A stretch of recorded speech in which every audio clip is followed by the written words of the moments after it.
Today. You got me. Let's get into America's other team, though, first. Greg Hardy will see his first NFL action after missing 19 games. It'll be his first game as a Cowboy. Take a listen.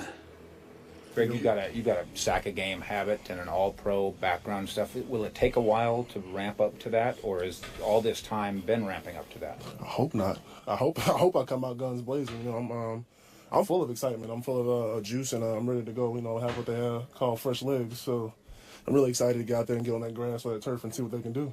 You mentioned how difficult this whole process has been, Greg. What have you learned about yourself through the whole process?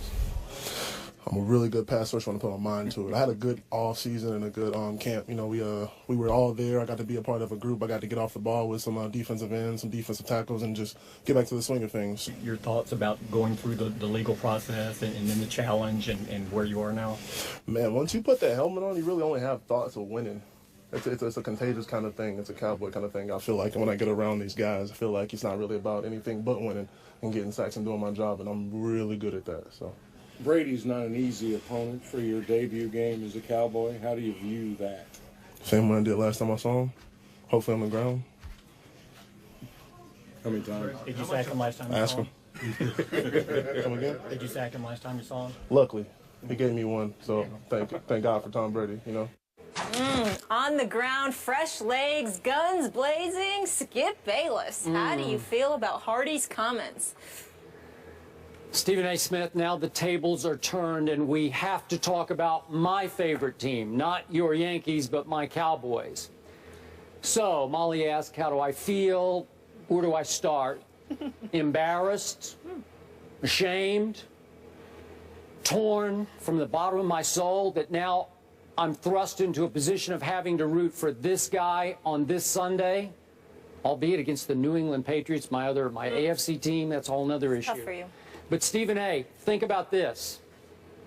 Now my Cowboys season hinges upon the returns, plural, and immediate impact of Greg Hardy coming back from his suspension for conduct detrimental to the league, and also Rolando McClain returning from his suspension for violating the substance abuse policy. I don't love it. And I told you from the start, day after they signed Greg Hardy, Jerry Jones took this risk, this plunge, even though the money part of it is low risk, high reward. But it is a plunge PR-wise, and I told you I didn't love it. And I told you that I will disqualify myself when the games start, the real games start. I'm still going to root for my Cowboys, but I'm going to have a hard time including him in the mix of my Cowboys. And what he said yesterday, Stephen A., makes that even harder for me. I just wish that somebody had been able to get to Greg Hardy before he did his first interview as a Dallas Cowboy and counsel him a little bit, prep him a little bit about what to say and maybe what not to say. And apparently nobody did, which made this even harder.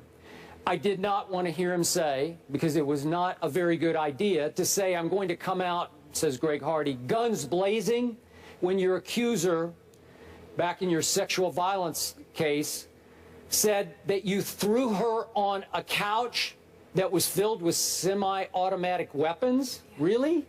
Ugh, that made me cringe. And after all that you went through, and I guess we should refresh everybody's memory, a district judge found Greg Hardy guilty as charged by the accuser, but then there's a little tricky North Carolina law that allows an appeal to a different court for a jury trial, and she did not participate in that appeal, and there were many reports, including an indication from the police, that she settled the case out of court. She was paid off. So let's keep that in perspective. And now Greg Hardy yesterday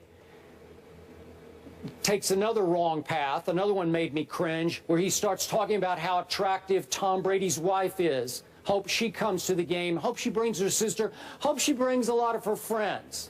Just stop it. Just give it some time. Give it a rest, please. And then he goes another step, and he thinks it's funny. He's doing a little bit of shtick, and indicates that he votes for his Pro Bowl quarterback based on their choice of wife or girlfriend. Again, he's just trying to be funny. It ain't funny, Greg. Not now. Please stop it. at least he could have had the good sense to let some time pass before he started talking about guns blazing and how attractive quarterbacks' wives are. Just hit me the wrong way, Stephen A. It made me a little sick at my stomach. I'll still root for them, but man, I can't root for this guy. Sorry. Well, I can't really say, excuse me, I'm still sick. I can't really blame you for your position on it.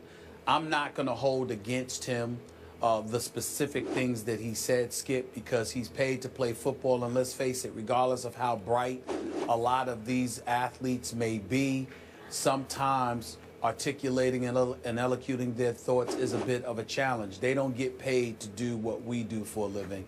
They get paid to do what they do for a living. So the manner in which they say, or their word usage, you know, their diction, their tenor, their vocabulary, you're victims of habit. If that's how you talk, that's how you talk. So I'm not going to hold that against him as much as you have.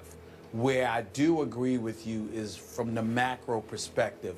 Somebody should have gotten to him and have talked to him, because Skip Bayless, I'm here to tell you right now, no matter how strong Greg Hardy is, literally and figuratively, I'm here to predict to you that if he doesn't change or modify his approach in some fashion, he's going to break before this season ends. And here's what I mean by that statement.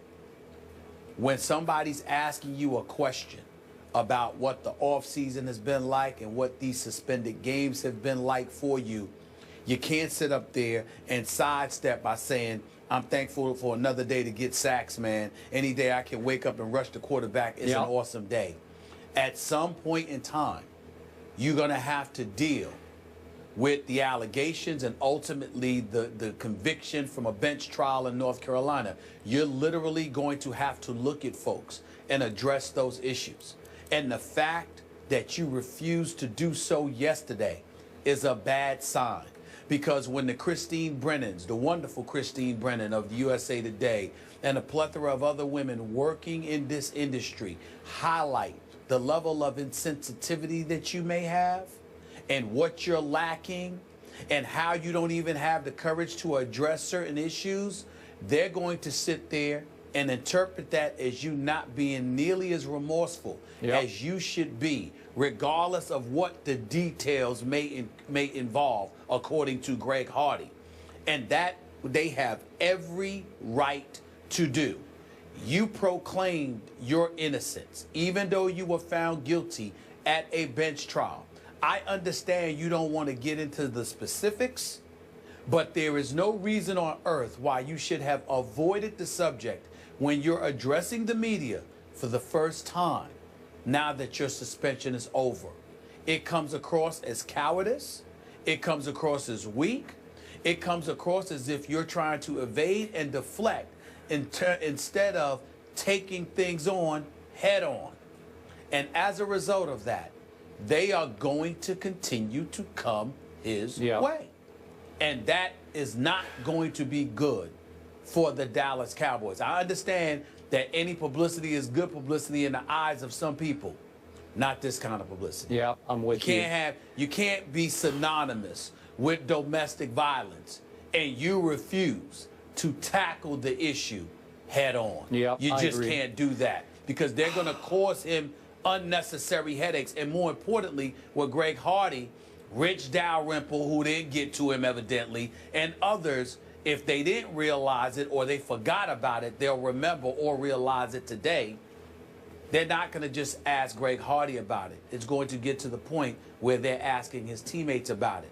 And not only are they going to do that, Skip, on a day like yesterday, they're going to do it when he's successful. Yeah. He could go out there and get 3 or 4 sacks. That'll prompt them to ask more questions. And it's all going to be because he didn't address it head on when he had an opportunity to. I think he missed an opportunity here. I think he made a huge mistake.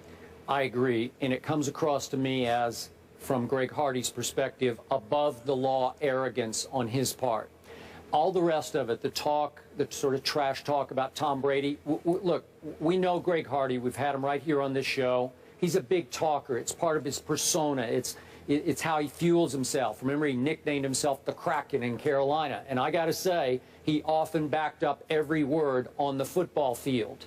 But yesterday was not the time for him to reflex his verbal muscles and show you that he's still big and bad and full of himself and he's going to take it out on Tom Brady, blah, blah, blah. It just wasn't the day for that. You would like to hear, if not remorse, just a little bit, just a touch of humility, more I'm thankful, which we got a little bit of. I'm thankful for the opportunity. I'm just glad to be back. He is a lifelong Dallas Cowboy fan. And when he says, I'm here living out my dream of being a Cowboy, I take that to the bank. That's good. I wanted him to say that, and I believe him. But on the rest of it, it just comes across as so disrespectful to everybody that he left in his wake back in Carolina. Agreed. I appreciate both of your comments there. But we're going to step aside right now from this subject, the gridiron, and head to the octagon. But we will revisit this subject later. The coach, Herm Edwards, will be in the house, and we'll revisit the Cowboys and the Greg Hardy situation. But right now, it's all about the ladies today, too. UFC champions are here. Ronda Rousey and Joanna Jędrzejczyk both are co-headlining UFC 193. We'll get into that and so much more. And welcome into another good hump day on First Take. Lots of good topics heading your way, courtesy of Stephen A. and Skip. Don't miss a beat by checking out our complete rundown, which you can find on Instagram.